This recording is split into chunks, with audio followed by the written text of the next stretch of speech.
Welcome, Rotarians and guests, to the Rotary Club of York, where our mission is to improve life in the city of York by connecting our club's diverse community leaders through fellowship, action, and service. I'm your president, Wilda Ream. As you know, we start off our meetings by reciting the four-way test. Please join me. Is it the truth? Is it fair to all concerned? Will it build goodwill and better friendships? Will it be beneficial to all concerned? Rotarians use the Rotary four-way test to guide our actions and words. The Rotary Club of York is committed to celebrating diversity and the uniqueness of all people, treating everyone with courtesy, dignity, and respect. And we expect the same from everyone that we encounter. Embracing diversity and promoting equity is essential for the betterment of our club, our community, and the world. Today, our opening song, America, 'Tis My Country, 'Tis of Thee, and the pledge will be led by Mike Osherman, followed by the invocation by District Governor nominee Aaron Jacobs and visitor introductions by Dan May.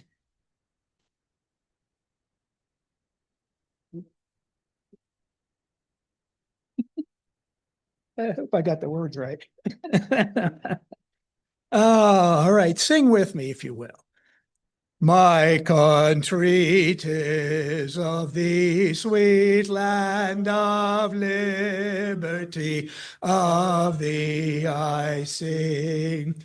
Land where my fathers died, land of the Pilgrim's Pride, from every mountain side let freedom ring. Let's pledge the flag. I pledge allegiance to the flag of the United States of America and to the republic for which it stands, one nation, God, indivisible, with liberty and justice for all.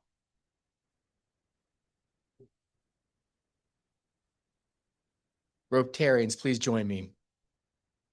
Dear God, we give you thanks for bringing us together today in the spirit of Rotary. And we ask that you stir a spirit in us that is the model of truth, and stir the spirit of fairness and the spirit of goodwill and better friendships and the spirit of mutual benefit, not just for ourselves, but for all. And Lord, I know we just ate already, but we ask that you still bless that meal in our bodies. And we ask that you grant wisdom to our club leadership to do what is in the best interest for our club and the people that we serve. We ask that you bless our members with an abundance of friendships. We ask a special blessing of love and grace to the members who couldn't be with us today, Lord. And frankly, just God bless the Rotary Club of York. Amen.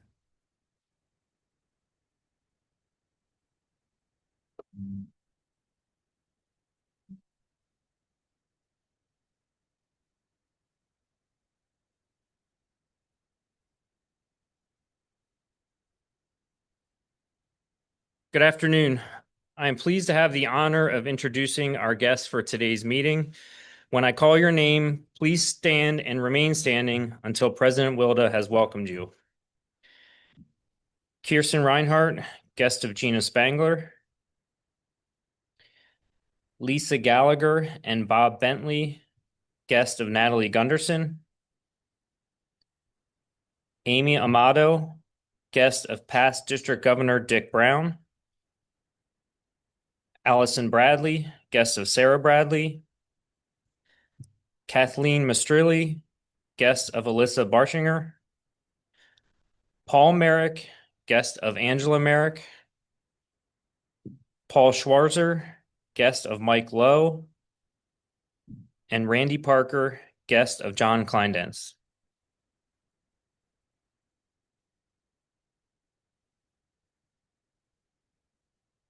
Yes, we're so glad to have you here with us today. Whether this is your first visit or you're back again, it's always a pleasure to have new faces in the room. If what you see here today resonates with you, we'd love to have you consider becoming part of our Rotary family. Rotarians, please help me welcome our visitors. You may be seated.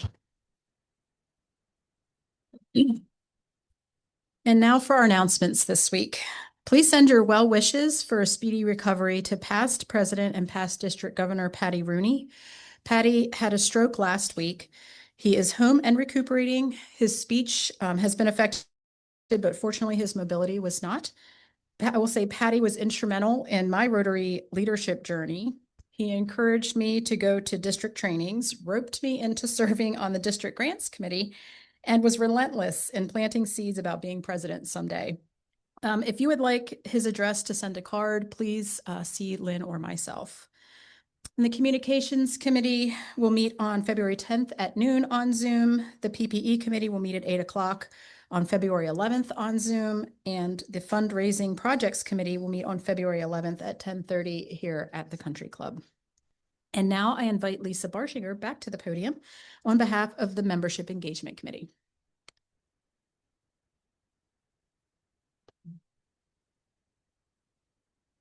Thank you, President Wilda. But don't go too far. We had great conversation at our table about bucket lists.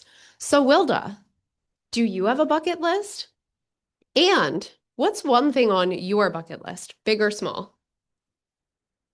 I kind of have a bucket list, and I would say one of the big things on there is to fly a plane someday. I've already jumped out of them several times, so I figured it's time to learn how to fly one. Thank you so much for sharing that, Wilda. I'd love to go on that journey with you. But we would invite you. Does anyone want to share? What did you talk about at your table? We have someone going around with a microphone. If anyone wants to share what you talked about. No? All right. Aaron.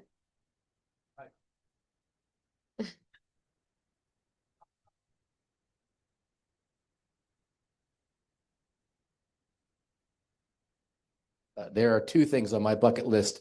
One is to jump out of an airplane with President Wilda Alessi, and two is to get the fashion memo about yellow and black from those at the podium. Thank you so much. We'll keep you posted next week what color we're wearing. Anyone else want to share? So we had a consensus at our table that our bucket lists generally revolve around travel and places where we'd like to go, things we would like to do, and people we would like to do them with. Now, here's where the demographics kicked in, because children come into the picture in some cases more than others, but a lot of what we want to do has to do with being out of York, elsewhere with others, doing interesting stuff. That's great conversation. It was very similar at our table as well. We talked a lot about travel and where we'd like to go and who we'd like to go with. Thank you for sharing. Is that Josh in the back? Thank you very much. I was getting chastised here at the table because I refused to commit to my bucket list while I was sitting here. Not because I had any objection, but because Tanya was pestering the hell out of me. So I decided not to say anything. I've been working on a bucket list item for the last few years, which is to get to all 50 states. Oh, I have one left. what is it? Anybody have any guesses which is the least likely state I would have ever been to? North Dakota. All right. So I need to get to North Dakota, and my bucket list for 50 states will be checked. It's a cool little trip. It's a cool little thing to get done. It's not easy because it's not a place. You just don't go and get up every day and say, I'm going to go to Minnesota or whatever you want to do. Right. So it's a great little thing, but it's a great bucket list. Well, we're all going to hold you accountable. So as we continue to see Josh, let's ask him about North Dakota. Thank you for sharing. Anyone else? We have time for like one more. We talked to Allison here at our table because she wants to go to the Naval Academy and she'd like to talk to JT. So she's a good kid from Northeastern. Oh, that's wonderful. Thank you so much for sharing. Thank you so much for participating in this exercise. Again, this was just a way that the Membership Engagement Committee thought that we could spark unique conversation at the table, and it's something that we're looking at doing possibly once a month. Stay tuned for more information on that, but we just appreciate your participation. So one other announcement from the Membership Engagement Committee. We have a Rotary business tour coming up on Thursday, March 5th from 5 to 7. at Shipley Energy. So thank you to Matt Summer for hosting us at Shipley. There will be food, drink, there's a tour, there's networking. We would love to see you there. So if you're interested in attending, you can sign up on Club Runner or you can scan the QR code and that will get you registered as well. So we hope to see you there. Thank you so much.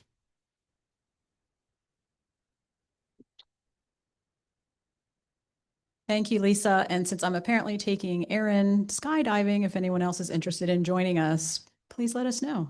We might hear more of a Rotary sanctioned skydive event. Who knows? What's that? It's a business. Oh yeah, sorry. Can't hear today. At this time, I would invite Bill Hartman to on behalf of the Global Rotary Foundation to come up to the podium to recognize and celebrate Rotarians for their recent gifts to our Rotary Foundation.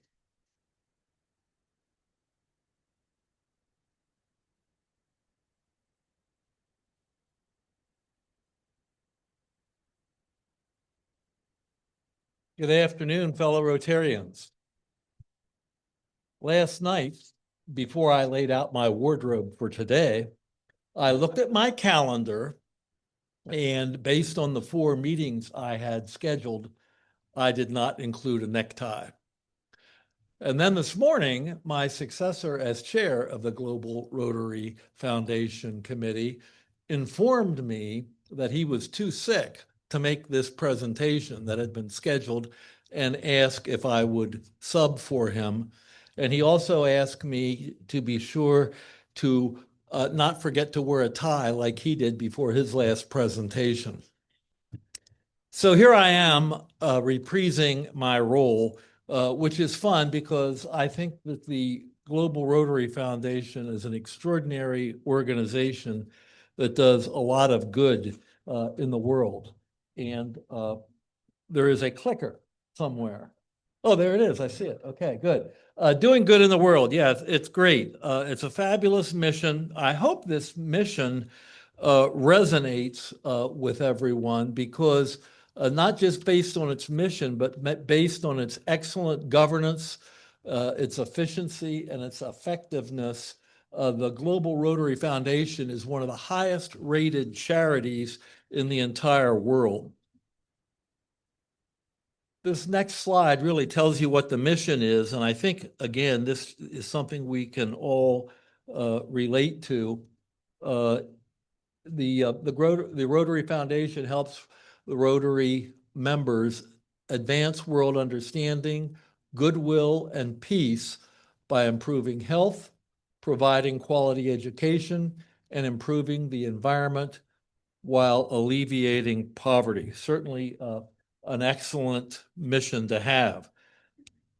This next slide shows the areas of focus that enables the Rotary Foundation to achieve its mission. These 7 areas are very, very important, and they really relate to things that we really need in the world right now. This next slide, which Lynn selected, does an excellent job of talking about how your contributions to the Global Rotary Foundation are used. And if you start at the top there where it says donation to annual fund share, what happens is if you invest $100 to the Global Rotary Foundation, 50%, first of all, for the first 3 years, the entire $100 is invested. And the earnings from that investment pay the expenses of the Global Rotary Foundation. So 100% of your $100 will eventually go to charity and these charitable causes. But in the meantime, the interest from it is used to fund expenses. At the end of the 3 years, 50% of it goes to the World Fund. The other 50% of it comes back to our district, and it's used by the Rotary clubs in our district to make global grants and to fund various projects. And our club has benefited from this in the past. our trees for the trails, Kiwanis Lake, and the Sandafa project are just 3 examples of how we have used some of these funds here in central Pennsylvania.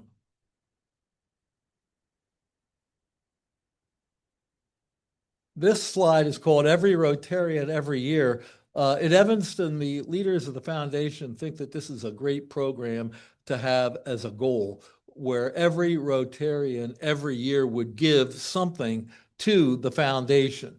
Many of you are part of the Every Rotarian Every Year program by the contributions you make through your quarterly dues. And thank you so much for doing this. This also shows you historically throughout the country the percentage of people that have given and how much they give. Okay, next is a little bit about recognition, which is a very important part of how we thank people for their contributions. And the first, of course, is the Paul Harris Fellows. Every Rotarian can become a Paul Harris Fellow once they gain 1,000 recognition points. Now, this can be because you've contributed a cumulative total over the years of $1,000, or it could be because you've gotten recognition points that have been contributed to you by another donor. So either way, you can become a Paul Harris Fellow. Now, each year, if you continue to give, and as you achieve different $1,000 level thresholds, you become a Paul Harris Fellow at a higher level, and you get a new Paul Harris Fellow pin with a different stone color on it, and it's something to definitely to look forward to. So we have a very high percentage of Paul Harris Fellows. I didn't get a chance after hearing from John this morning. I didn't get a chance to check on exactly how many Paul Harris Fellows we have, but our percentage of Paul Harris Fellows to our total members is one of the highest around the country. Next is the Paul Harris Society. Now, the Paul Harris Society really fuels the annual fund. This is Rotarians who have pledged to give $1,000 a year every year to the Rotary Foundation. And again, I didn't check our records this morning, but we have around 15 members of this club who have agreed to give $1,000 every year to the Rotary Foundation. That's fabulous. We would like to increase the number of Paul Harris Society members. Now, when you become a Paul Harris Society member, in addition to making such a huge contribution to the world, you get to wear this very prestigious blue chevron below your pin. And a lot of you I saw wearing them today. It designates your membership in the Paul Harris Society. This slide just simply says that in 2022 to 2023, that Rotary year, the foundation was able to support 1,098 different global grants because of all of the generosity of Rotarians throughout the world. So it's an excellent cause. The money helps the world, and the money helps central Pennsylvania because it comes back to Rotary clubs as well. So next is the fun part for me, which is always recognizing people in our Rotary Club who have either gained Paul Harris Fellow status or have moved up a level of Paul Harris.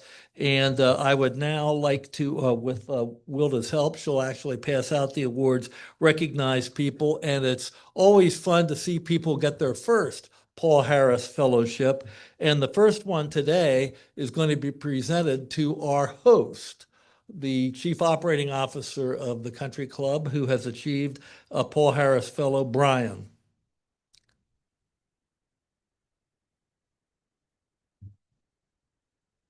Brian is making sure that there's enough dessert, I think. That's good. Okay. Also achieving his first Paul Harris Fellowship is Scott Miller. Scott, please come up and get your award if you're here, which I hope you are.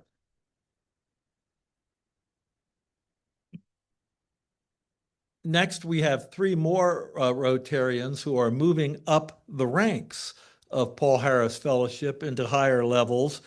Jonathan Rhodes moving to a Paul Harris Fellow +2, Mike Anstein to a Paul Harris Fellow +4, and Tom Donnelly to a Paul Harris +5. Let's recognize the three of them.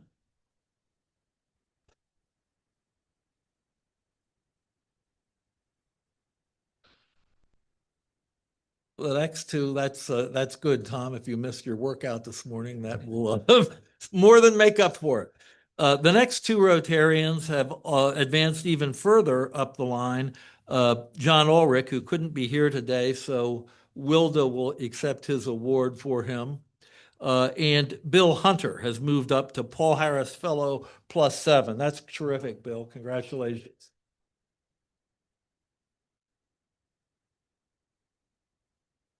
The next two Rotarians I want to mention have moved up to a really high level, Paul Harris Fellow +8.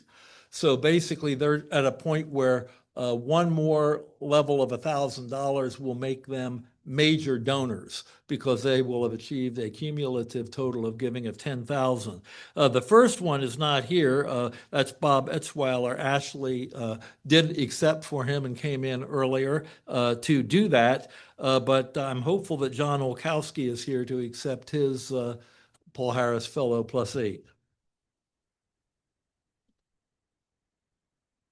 Thank you.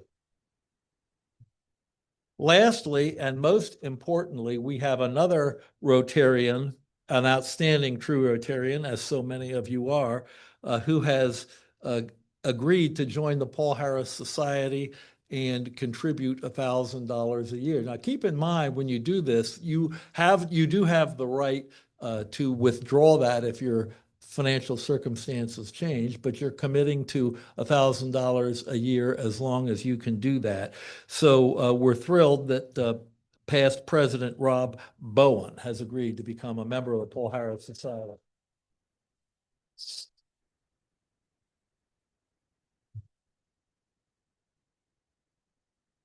Yes, and yeah, Rob wore his tie because he knew this was coming. Yes, so yes.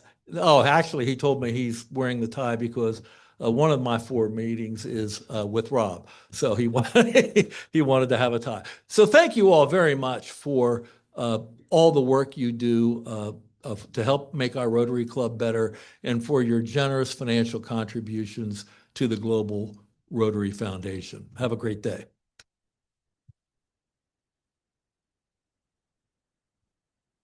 Thank you, Bill, and thank you to all of the Rotarians for helping us achieve this incredible dedication to our Global Rotary Foundation. So this honor not only reflects their commitment to Rotary's ideals, but also the positive impact that they've made in our community and beyond. So each of you embodies the spirit of service above self, and your contributions inspire all of us to strive for greater good. Congratulations again on this well-deserved recognition. And now Sean Kenny will introduce our speaker for today.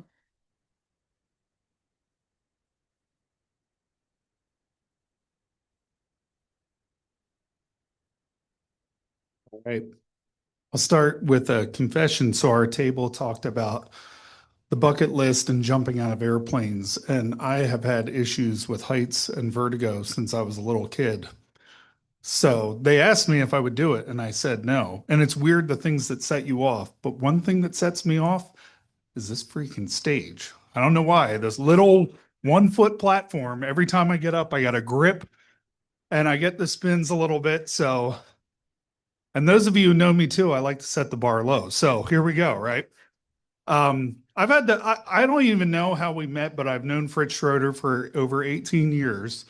And he's a Lancaster guy, and I'm been a York guy for 25 years. And we didn't meet through our respective roles in land preservation. We both brought national live music to our communities And that's how we met, and that's how we became friends. And I started with the land trust community about 18 years ago, and he started about 15 years ago. So it was great to have that friendship in advance. And through the years, I've greatly appreciated the friendship for one, and then growing together in our respective roles. He's now the CEO over the last 4 years of the organization. Lancaster Conservancy has been working in York for about 10 years. So I've been involved with that from the start with our organization. But Fritz is a great guy, and we got together for lunch last week to go over the Rotary meeting. I think we spent a little over an hour. We talked about Rotary maybe for 2 minutes. We talked about work for maybe 2 minutes. We just caught up on everything. Fritz lives in Lancaster on a tree nursery farm with his wife, Mary. His son is an adult in the big city now in New York City. But Fritz and I go way back, and we've walked many hiking miles along the Mason-Dixon Trail and many spots where I had to scoot down on my backside because of my aforementioned vertigo issues. So he's been very patient with me. And in our conversations with Rotary, he said, I thought about joining Rotary. I just don't know if I can make it over once a month. And I looked at him, I said, dude, we do this every week. And he couldn't believe that. And I think him seeing this crowd, he's really impressed. And considering how many times Lynn asked me if Fritz was actually going to show up, it would be tough for him to make it over here once a week. But I will say, in the end, having known Fritz for so long, he would be a perfect fit for our club.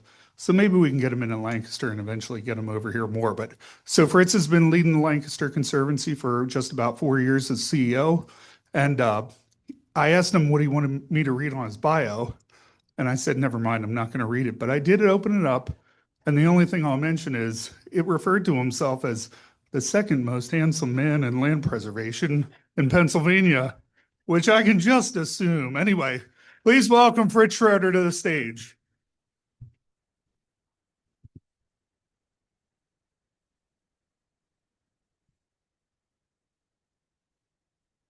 Good afternoon, Rotarians. How's everyone doing? And an honor to be introduced by York County legend, Sean Kenny. So thank you, Sean. Let's get this oriented here.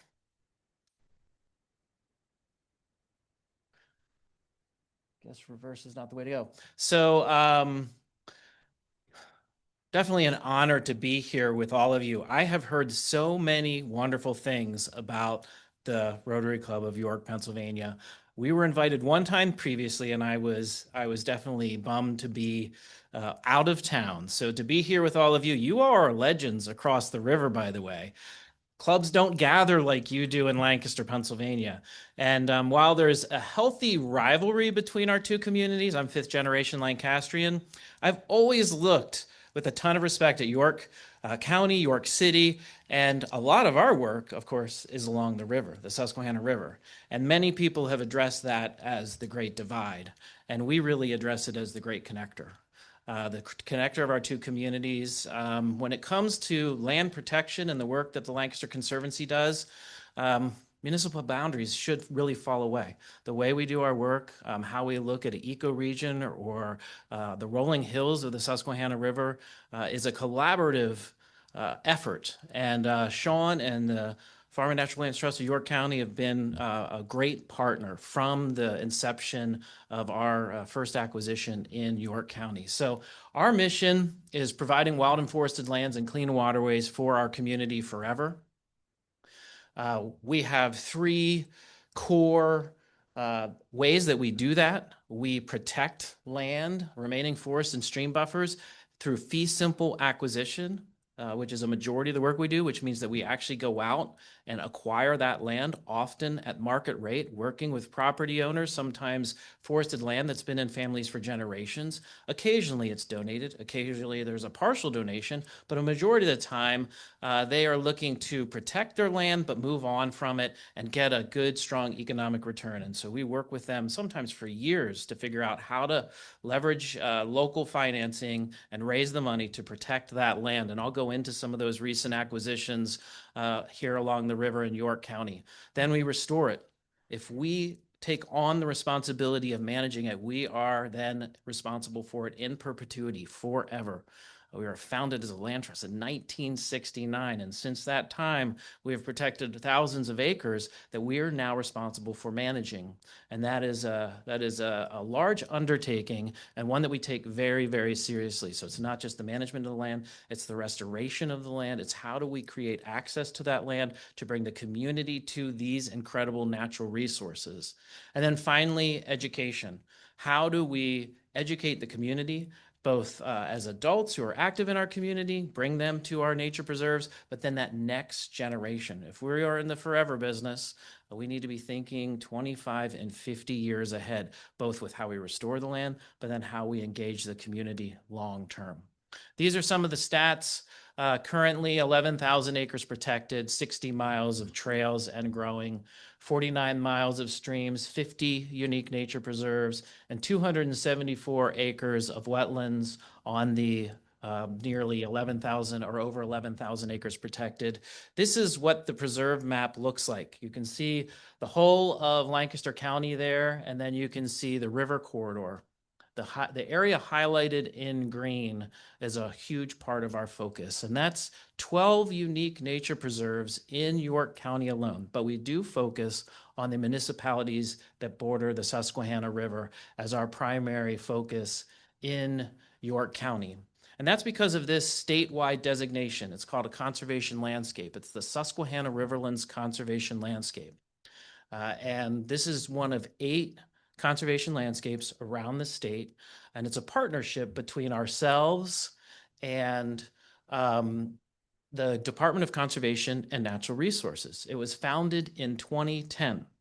It was at that time that PPL was divesting of some of their land along the river.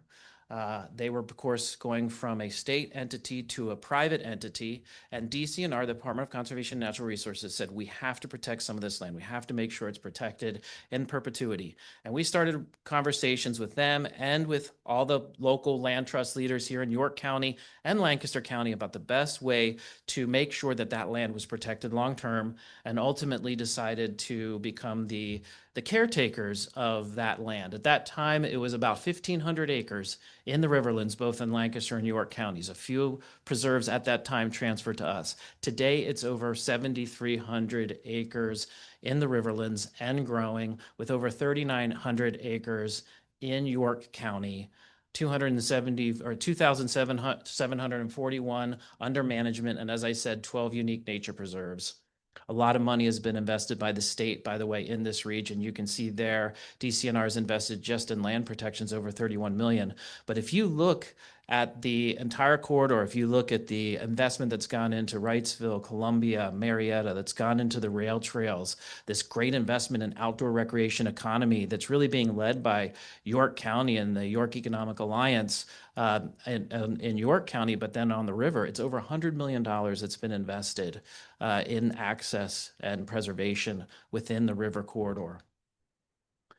The mission of the Susquehanna Riverlands is to protect, preserve, and steward the natural lands along the lower Susquehanna River, emphasizing connectivity, ecosystem health, and sustainable public access. It's an initiative that is fully collaborative. So DCNR helps fund it. We are the external lead, but we have a steering committee that comprises Susquehanna National Heritage Area, York Farms and Natural Land Trust, the Economic Development Alliance of Lancaster, as well as the York Economic Alliance, both county planning commissions in York and Lancaster, and a number of other kind of non-traditional conservation partners that inform that initiative because it's part economic development as well as conservation.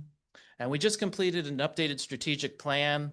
The 3 major bullet points that you see there at the bottom are the major focus areas. When we say deepen collaboration and stakeholder engagement, we're talking about going beyond conservation to a lot of non-traditional partners, so diversifying partnership.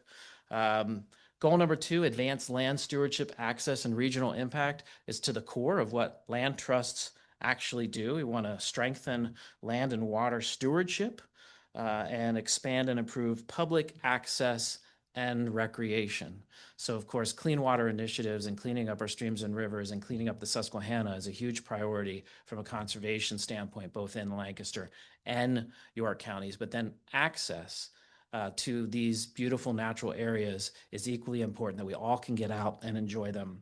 And then finally, build regional identity and public visibility. How do we celebrate the Susquehanna River? How do we celebrate the outdoor recreation economy that's emerging here in York? And you all have been planning for this and are ahead of us as it relates to your rails and trails and bringing people to your community versus Lancaster. But how do we bring that in focus within the Susquehanna Riverlands? It is an economic driver. For years, we've been able to talk about the environmental impact for protecting this land, cleaning our air and water. We've been able to talk about the social impact, the health and wellness that comes from getting out on our preserves, being in nature, the mental benefits from that.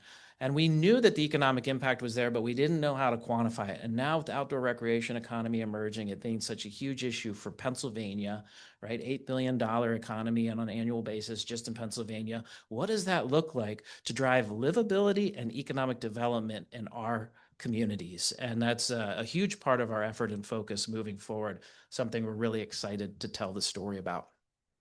For us, of course, as a land trust, it all comes back to managing land. And so part of our strategic planning for the Susquehanna Riverlands is an integrated land management plan. So we are actively managing our preserves. Our stewardship team is 11 people and growing. We have professional foresters, we have a landscape architect, and we have essentially a landscaping team. Think of it as a small landscaping business that's out managing our preserves on a daily basis, removing invasives, keeping our trails open. But if we're just one entity of many landowners that are doing that, we're not going to succeed in improving our ecosystems, improving our stream corridors, or managing invasives long term. So a huge part of our effort in the coming 5 to 10 years is how we work and partner with York County Parks and the municipal park system, state forest lands, state game lands, state parks, and then private landowners. How do we all work in a common strategy for land management long term? A very important part of long term success. And this is an example of just some fun photos of some of our volunteers out on our preserves removing invasives. We have a robust and growing volunteer training program. It's called the Volunteer Land Stewards. February is actually training month as we prepare for the spring to come. Yes, spring will arrive. I consider March 1 the beginning of spring. It's kind of, I'm tricking myself, I know, by saying that. But here in the depths of winter, training has begun for that next level of volunteers that will be out helping us on our preserves. And so what does that look like specifically in York? This is up north of Wrightsville. It's called our Hellam Hills Conservation Area. 4 really wonderful land protection projects were completed here just in the last 10 years. So what you see here with the Susquehanna Riverland State Park, starting on your left, the Robert A. Kinsley Nature Preserve, Wizard Ranch Nature Preserve, and then the one in orange, which is Round Top Nature Preserve, is a land area of over 2,500 acres that 10 years ago was not protected. A little property came up for sale right at the Robert A. Kinsley Nature Preserve. Our organization had no money. Our former CEO, Phil Wanger, who lives over there, was driving through and he just saw a for sale sign. And all it showed were little lots. Like this 150 acres could be subdivided and turned into 150 homes. And he panicked. And he actually called Bob Kinsley and he said, will you help us buy this property? We want to turn this into a nature preserve. And to Bob's credit, he did so. And he held on to it while we went out and raised the money. And then we were able to do additional acquisitions to that property.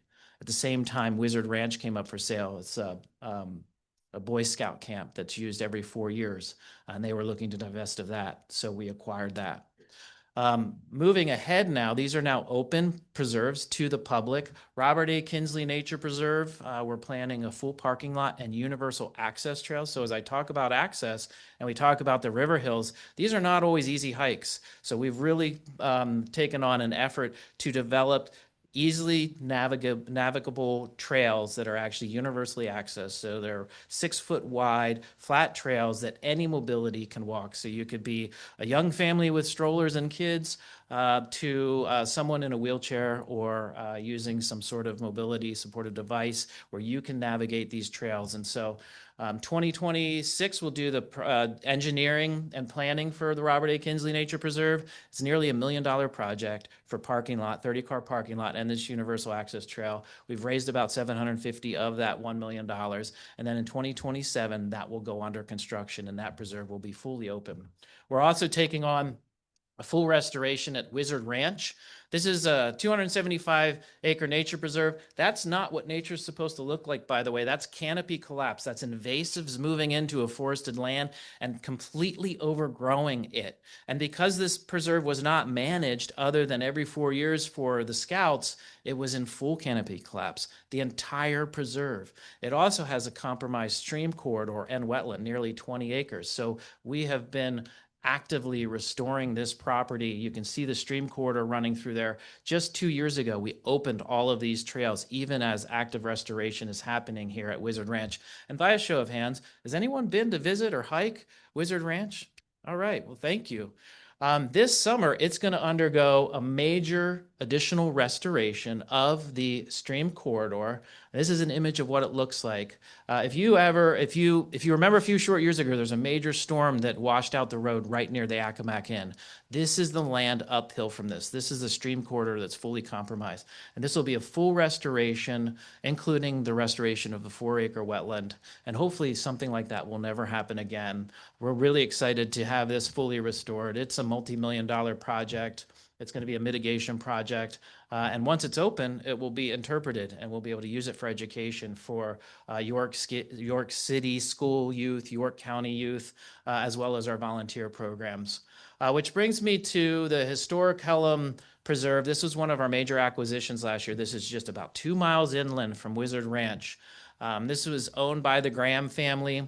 It has now been renamed the Ingrid Graham Historic Hellam Nature Preserve. They were kind enough to donate this beautiful 55-acre property to the Conservancy. They used it for historic interpretation, and they occasionally held private events there. I don't know, has anyone been there and been to visit? It's a beautiful place. It's got a historic log home on it that dates back to like the late 1700s. And so we have been working with the Graham family to complete a master plan for this site. It's going to become our York education hub. So we have an education hub in Lancaster. Now we're going to have an education hub in York. We've already started having volunteer events out here, remediating the invasives, creating some interpretive meadows, and already started to bring students out to this location from York City schools. This is Kreitz Creek. We're working on a full restoration plan of Kreitz Creek with Hellam Township. They're also doing a lot of work upstream, a lot of planning upstream. And so we hope eventually to be able to fully restore this stream. And the whole idea with working with school youth is that we want to be able to drop them off in a bus, and we want them to be able to jump into multiple different groups and explore the preserve. And that includes boots in the ground, in the stream, turning over rocks, looking at little macroinvertebrae, and kind of having real experiential learning in the natural world. It's not happening nearly enough. It's called nature deficit disorder. They're having great classrooms training and opportunities, but they're not really getting that opportunity outside. And we look forward to using that site for that goal in mind. And I finally go down to Eagle View. This is our most recent acquisition. This is a beautiful 180 acres just north of what is a proposed pumped storage facility called Cuffs Run. Just by a show of hands, how many people have heard about the work that's going on to stop the development of Cuffs Run? It's been in the papers. It's long going. This is our third year, 2026. We have a lot of partners engaged in this. 1,100 acres. It's really, truly a misguided development, in that the $2.5 billion that would be invested could be invested in so many other ways to really help with base load of energy production. But this is also then threatening an incredible, beautiful ecologic resource. And so we've acquired the 180 acres just north of it. This property has absolutely stunning views of the river. It's the healthiest hardwood forest we've ever acquired. This was listed on market at $3.5 million. We had 4 months to turn around the acquisition.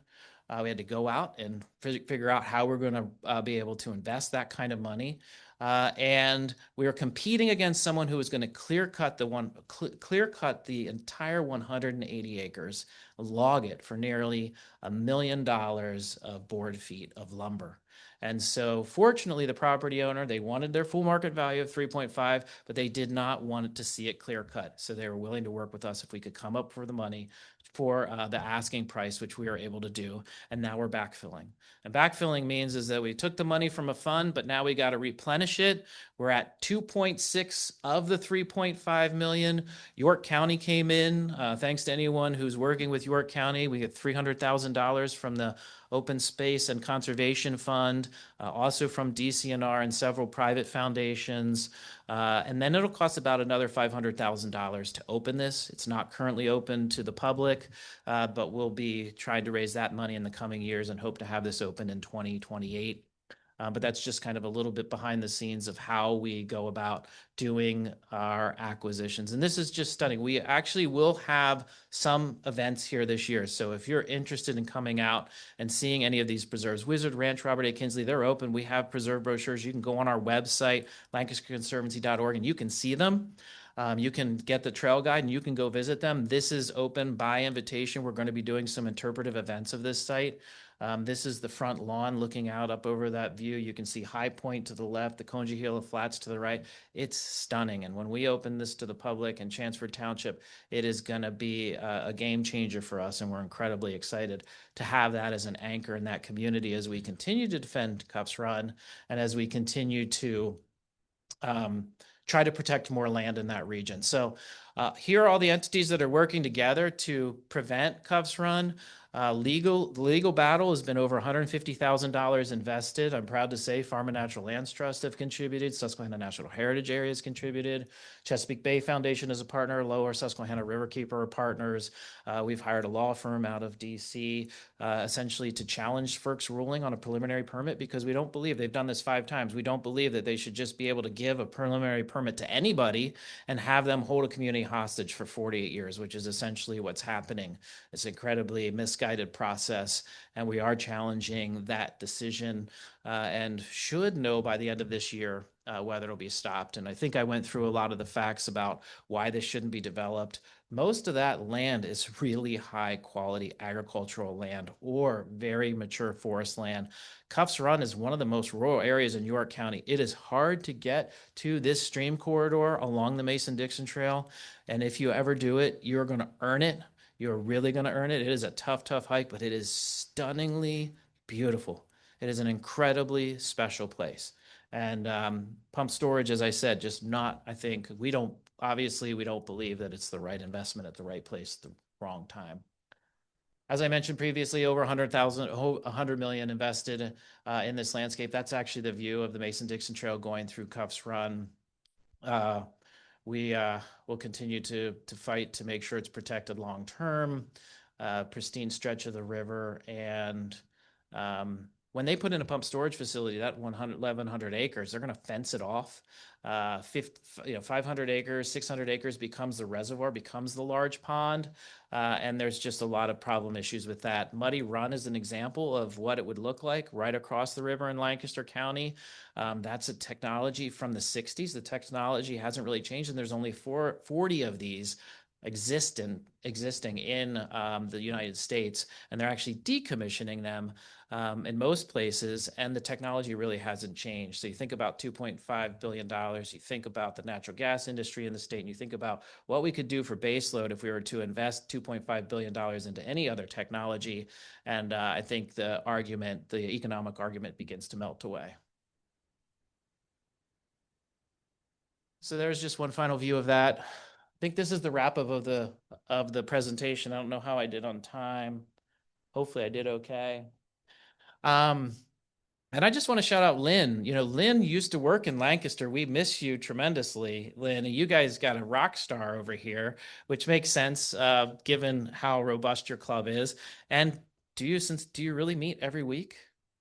Wow, I am so impressed. And I had to rush over here. I had the worst luck with traffic. I wanted to be able to sit here and have a nice meal with all of you, but I do really appreciate the invitation, and I'm more than happy to come back in the future and offer updates as appropriate, but also willing to take questions if we have time.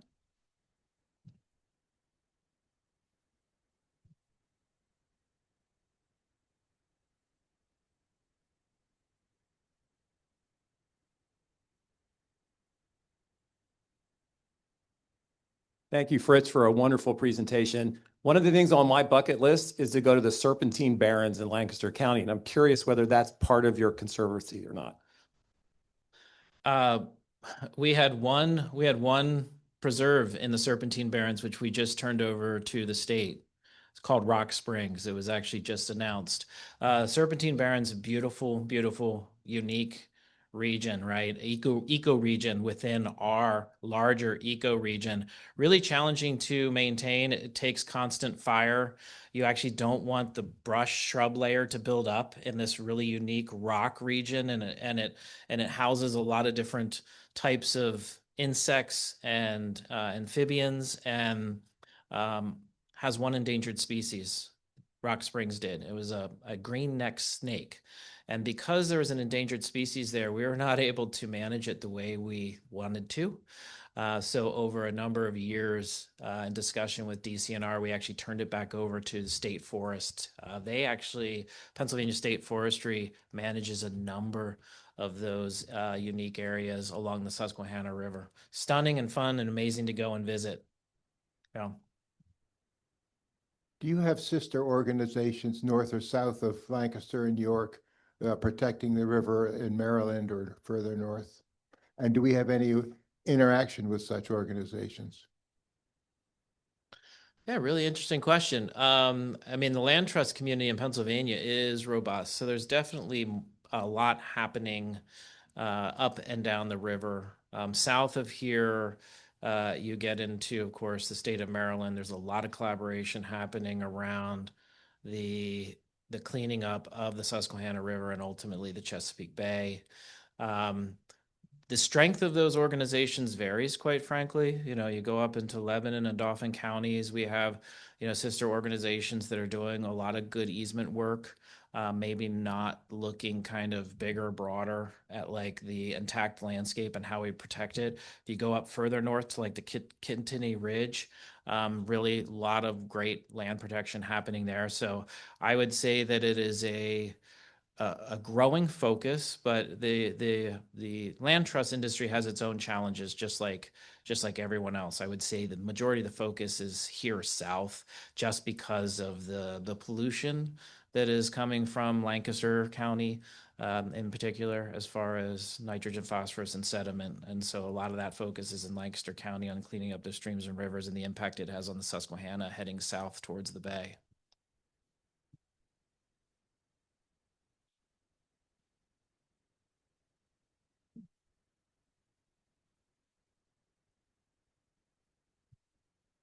As you discussed your strategic plan and the first bullet point, you mentioned non-traditional partnerships.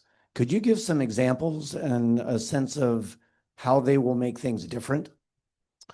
Yeah, it's a fantastic question. Non-traditional partners for us, as it relates to the Susquehanna Riverlands conservation landscape, are actually the municipalities, working with Columbia, Wrightsville, Marietta on a more active way, bringing them into the planning process, having them see and understand the benefits of the land protection that we do in and around them and how that will impact them from an economic development standpoint.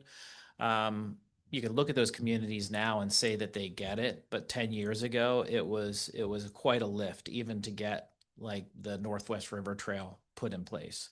And then if you expand it out from there in a municipality like Columbia, it would be engaging with the Boys and Girls Club, engaging with the local school district, engaging with any entity or organization, nonprofit, doing anything with youth or biking. There's a lot that's happening around outdoor recreation that isn't specific really to the land trust community. So a lot of the messaging that we take out when we're engaging a school district or bringing like a bunch of school students to, let's say, Wizard Ranch from downtown York is conservation education. So, environmental education is one thing, but why are we protecting this land? Why is it so important to protect this land long term? Why is the Conservancy invested in this? And what does it look like 25 to 50 years from now? So we're just starting the journey, really. It's been the last 3 or 4 years of engaging youth, the 6th, 7th, and 8th graders, getting them out of their classroom. So in many ways, I feel like that's kind of maybe an obvious partnership, but it's one that's still being formed. And then I think it's going out to the different kind of clubs that are serving our youth and our communities. Even groups like coming here, talking with all the different private clubs up and down the river, anyone that we can introduce the message to the importance of the Susquehanna is really what we mean by that.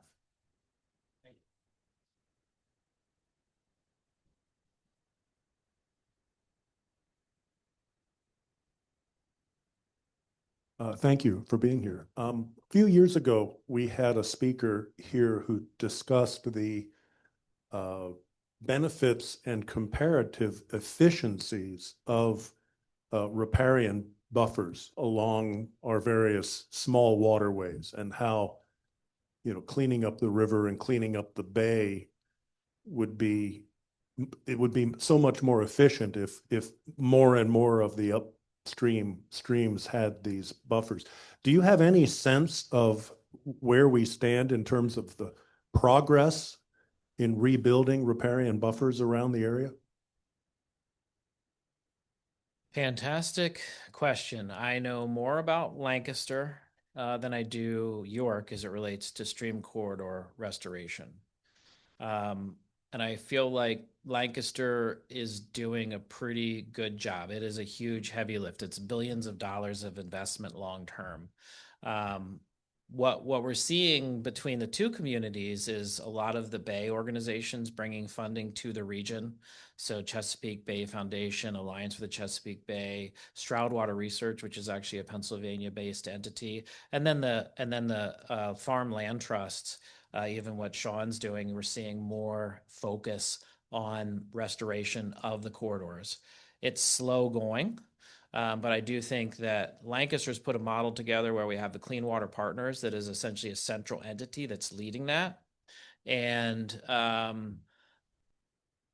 where it is today, right, when you just do like a 50-yard buffer that's not, it's just 1 or 2 years in the ground, versus where it is in 20 years will be immeasurable, right? Because in 20 years, it'll be on its way to a mature forest as a riparian buffer if it's 50 yards wide. What I see as a long-term vision, we have pristine stream corridors in both Lancaster and York County that have reproducing brook trout. You don't even need to stock them. They're reproducing on their own. They're clean, cold water streams. And if you look at the 1,600 miles of streams or whatever 1,000-mile streams are in York or Lancaster, 1,600 in Lancaster, if you go to the headwaters all the way up in northern Lancaster where the Conestoga starts and you start restoring all of those lands as they be seeps that are in farm fields that become stream corridors, if you start restoring those and work your whole way down through, we could transform those streams from what are now highly degraded, warm stream corridors into cold stream corridors. They believe that's true. And we could have reproducing brook trout the whole corridor, the whole way through. Now, some of those, like the Conestoga, like the Kreitz Creek, would remain more warm water bodies. But the restoration, the long-term benefit of fully restoring those is kind of immeasurable. It's a livability benefit, right? It cleans the air, it cleans the water. It is the water we drink, so there is that benefit. But there's also an ecological benefit that if you're at all inclined to going outdoors and you're a hunter or an angler or someone who likes to watch birds and just be outside, the restoration is kind of immeasurable. That's not a really specific response to your question, but it's kind of the vision that we see for what is possible through the full restoration of those corridors. You flagging me? Again, thank you all so much. I'll be here, happy to answer any questions. Well, thank you so much, Fritz, for sharing your time, expertise, and insights with us. Your passion for land protection and restoration is truly inspiring, and it's incredible to hear about the impact that the Lancaster Conservancy has had in York County. We appreciate hearing about how your work not only conserves land, but also creates public access and recreational spaces for our community to enjoy.